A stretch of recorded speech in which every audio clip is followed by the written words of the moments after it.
Hello दोस्तों, आज हमारे विद्यालय पीएम श्री अटल उत्कृष्ट राजकीय इंटर कॉलेज नंदासैंड में युवा संसद प्रतियोगिता का आयोजन कराया गया, जिसमें हमारे विद्यार्थियों ने अपना बहुत ही अच्छा यहाँ पे जो है प्रदर्शन किया है। और इस प्रतियोगिता को कराने का जो मुख्य उद्देश्य है, हमारे विद्यार्थियों को यह पता चल सके कि संसद की कार्यवाही किस तरीके से होती है, वहाँ पे जो कार्य होते हैं किस तरीके से होते हैं, इन सब से वो जो है अवगत हो जाएं। तो किस तरीके से उन्होंने यहाँ पे जो है अपना प्रदर्शन किया है, अपनी इस वीडियो के माध्यम से आप सभी लोगों के सामने प्रस्तुत कर रही हूँ।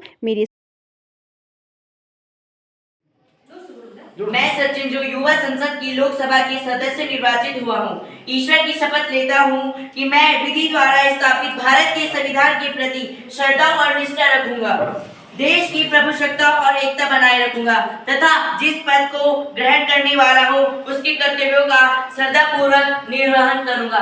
धन्यवाद। Member of lower house of the Youth Parliament, do swear in the name of God that I will bear true faith and allegiance to the Constitution of India as by law established, that I will uphold the sovereignty and integrity of India, that I will faithfully discharge the duty upon which I am about to enter. Thank you.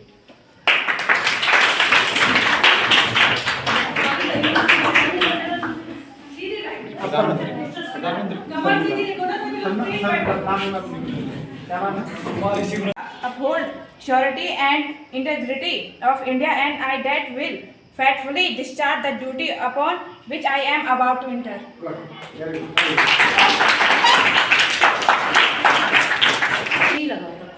मैं अक्षय प्रसाद, जो युवा संसद की लोकसभा का सदस्य निर्वाचित हुआ हूँ, ईश्वर की शपथ लेता हूँ कि मैं विधि द्वारा स्थापित भारत के संविधान के प्रति श्रद्धा और निष्ठा रखूंगा, देश की प्रभुसत्ता और एकता बनाए रखूंगा तथा जिस पद को मैं ग्रहण करने वाला हूँ उसके कर्तव्यों का श्रद्धापूर्वक निर्वहन करूंगा।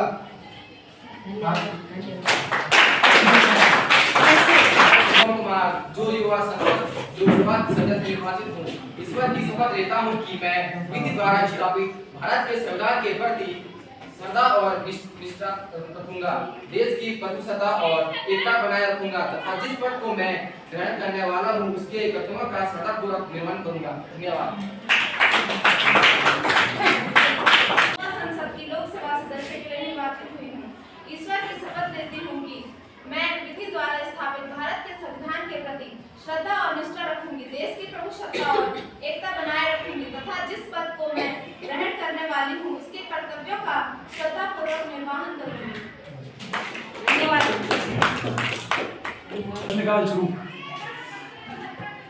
अध्यक्ष महोदय, क्या माननीय शिक्षा मंत्री यह बताने का कष्ट करेंगे कि नवोदय विद्यालय में प्रवचन नीति का क्या उद्देश्य है?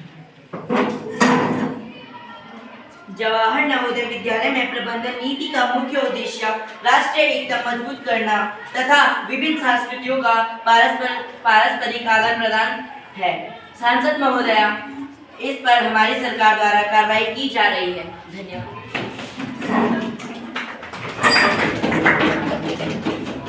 श्रीमान अध्यक्ष जी, क्या सरकार इस बात से अवगत है कि डॉलर के मुकाबले भारतीय रुपये का अवमूल्यन लगातार जारी है और गिरकर प्रति डॉलर 60 रुपए के ऊपर पहुंच गया है? धन्यवाद। अध्यक्ष महोदय, सरकार को यह जानकारी है कि डॉलर के मुकाबले रुपये का अवमूल्यन हो रहा है। इस अवमूल्यन का क्या कारण है? महोदय, इस अवमूल्यन का प्रमुख कारण सोने के आयात में तीव्र वृद्धि है, जिसके कारण चालू खाते का घाटा अधिक बढ़ गया है। माननीय सदस्य महोदय, कैबिनेट की बैठक में इस पर फैसला किया जाएगा। धन्यवाद।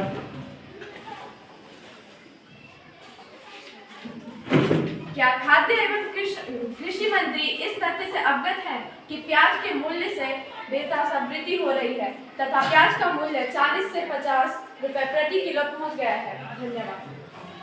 अध्यक्ष महोदय, इस वर्ष भारी ओलावृष्टि एवं आपदा के कारण प्याज की फसल में कमी आई है, जिस कारण प्याज के मूल्य बढ़ गए हैं। सरकार इस पर नजर बनाए हुए है। धन्यवाद। हमारे ग्रामीण क्षेत्रों में बरसात के मौसम में बहुत दूषित पानी आता है। अध्यक्ष महोदय, मेरे संसदीय क्षेत्र में वर्तमान में दूषित पानी के कारण कई बच्चे बीमार हो गए हैं। कृपया पेयजल मंत्री से इस संबंध में स्पष्ट जानकारी दें। धन्यवाद।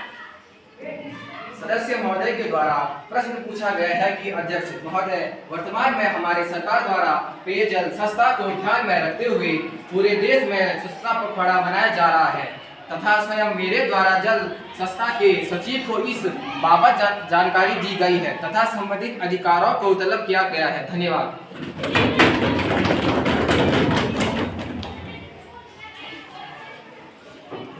हमारे कई वन क्षेत्र में आग जनी की घटना होती है। इस विषय में मंत्री जी द्वारा क्या कार्रवाई की जा रही है?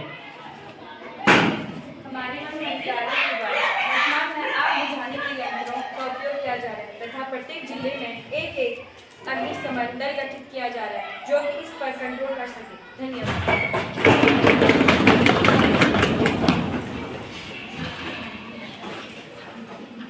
अध्यक्ष महोदय, वर्तमान में कई राज्यों में जैसे छत्तीसगढ़, झारखंड नक्सली उपद्रवी घटनाएं बढ़ रही हैं। गृह मंत्रालय के द्वारा क्या कार्रवाई की गई है? धन्यवाद। माननीय अध्यक्ष महोदय, नक्सल प्रभावित क्षेत्रों में जैसे झारखंड, छत्तीसगढ़ राज्यों में पहले के मुकाबले नक्सलवाद पर कंट्रोल किया गया है। अभी हमारी सरकार ने 15 CRPF कंपनियां झारखंड, छत्तीसगढ़ में भेज दी गई है।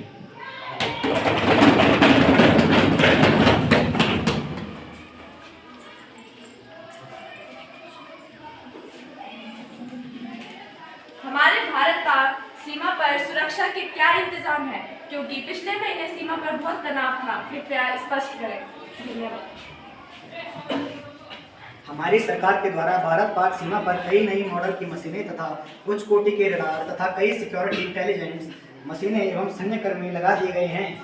अभी वर्तमान में हमारी सेना के द्वारा पाकिस्तान के 10 आतंकी मारे गए हैं, जो हमारी सेना तथा देश के लिए गर्व का विषय है। हमारी सेना हमेशा सीमा पर दुश्मन का सामना करने के लिए तत्पर रहती है। धन्यवाद। राष्ट्रीय सुरक्षा को दृष्टिगत करते हुए माननीय प्रधानमंत्री महोदय यह बताने का कष्ट करें कि वर्तमान में हमारी सीमा पर सेना की क्या स्थिति है तथा अर्धसैनिक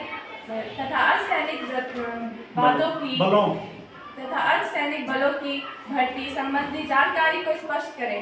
नए वित्त वर्ष में सेना तथा अर्धसैनिक बलों के लिए बजट का प्रावधान।